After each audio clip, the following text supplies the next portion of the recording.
Shea DY Begay in Shea. Trutsoni den Nensle. Tratchine e Bashichin. Sanjakin e Shea dat. Ashin e Shanali dat. Kut a Sanshle. My name is DY Begay. I just introduced myself in the Navajo way. I'm a weaver and I've been weaving full-time for over 20 years. I come from a line of weavers. Most of the women in my family wove or maybe even still weaving today. The title for this weaving is Dahislampazad. The literal translation is the weaving's voice. You know, what I'm doing is I'm interpreting the landscape. It could be an abstract, style or sometimes realistic. But, having an art background, I feel compelled to weave what I visually love. I love working with colors. I love making the colors. I think that's what makes my weaving special. But I use the traditional techniques, the vertical loom, the lacing, and the warping technique. But for this particular tapestry, Dahislampazad, I wanted to present the colors that we can obtain from the land, from the desert. And if you look out here, you would think, well, there's really nothing that grows out here. But, for me, there is an abundance of rich colors, that I can obtain from the plants and even the soil, the dirt. And literally, I always tell myself that I paint with my yarn to tell my story about where I come from, the vista, the mesas, the plateaus that I see. That's what I want to translate on the loom, on the warp. My family's been here for generations. Our little homestead, Trahatin, is, where I grew up. I grew up on the land, running around, climbing trees, climbing rocks. So I know almost every corner of this area. I also obtain a lot of the colors from, the earth. I use, chamisa, juniper berries, fungus on juniper trees, there's sage. I do my dyeing twice a year, usually in the late fall and in the spring. So it's very experimental for me, but I don't want to achieve a specific color for my tapestry. I let the color make the color for me, and I work with that and I weave with that.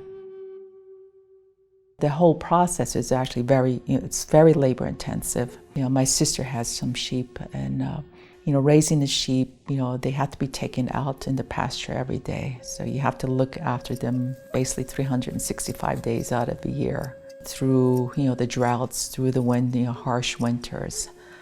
The cleaning process it consists of laying out the fleece and skirting the fleece, letting them sit out in the sun to dry out before washing the fleece.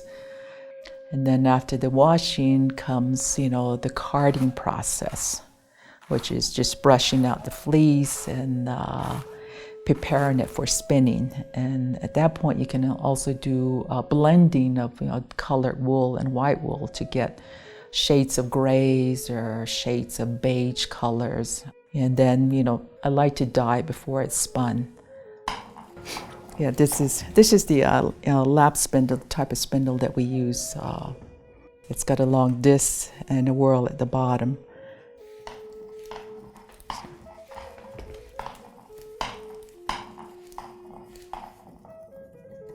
So I think the hardest part is the process of the preparation of the weaving, and the actual weaving when you sit at the loom is the easiest part of the whole process.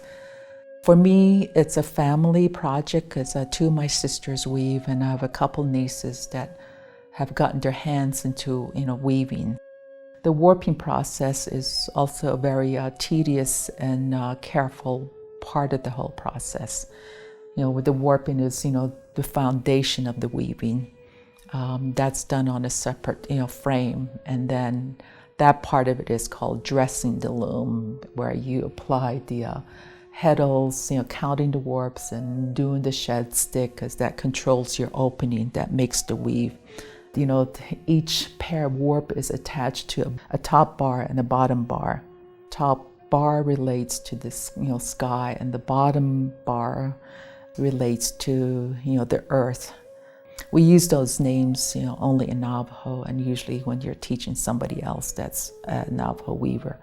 In my culture, the earth, the land, the animals, the sky, the plants are very important elements in our lives, and they are always part of our ceremonial process too.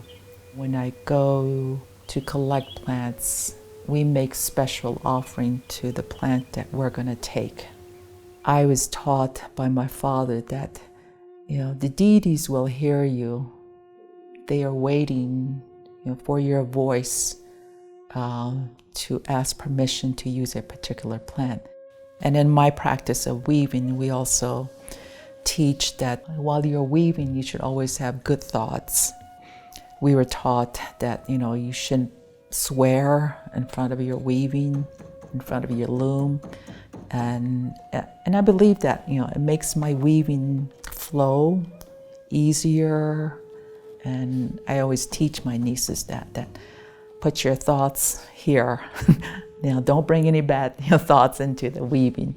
I communicate with my weaving every day. I talk to my rug. I talk to the colors. Even when I'm spinning, I can talk to the fleece and say, well, what happened here? Why is it not stretching? So it's a daily practice. And what my father had said was, the holy people need to hear your voice. They need to hear you communicate with what you're doing. So it is, it's a very special process.